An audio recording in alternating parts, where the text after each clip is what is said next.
সিদরাতুল মুনতাহা। এটা হচ্ছে একটা বড়ই গাছ। বড়ই গাছ দেখেছেন তো? এটা নবীজি বলছেন এত চমৎকার এই বড়ই গাছ, এর মধ্যে এত বেশি রং ছিল যে রংগুলোকে আমি ব্যাখ্যা করতে পারবো না। এর পাতাগুলো ছিল হাতির কানের মতো এবং এর ফলগুলো ছিল মটকার মতো বড় বড় এক একটা, এবং এর মধ্যে প্রজাপতি বসেছিল।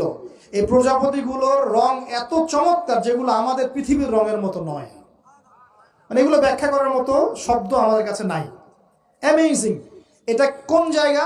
আমাদের সবার রুহগুলো যেখানে উঠে যায়। এটা কোন জায়গা? আমাদের সবার নেক আমলগুলো যেখানে উঠে যায়। সবার রুহ, মৃত ব্যক্তিদের রুহ বা আত্মা এবং নেক আমলগুলো এই পর্যন্ত ওঠে, এরপরে সেখান থেকে উঠিয়ে নেওয়া হয়, এরপরে তারা আর যেতে পারে না।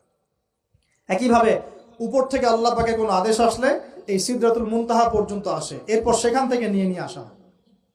আমি কি বুঝতে পারছি? এই হলো সিদরাতুল মুনতাহা।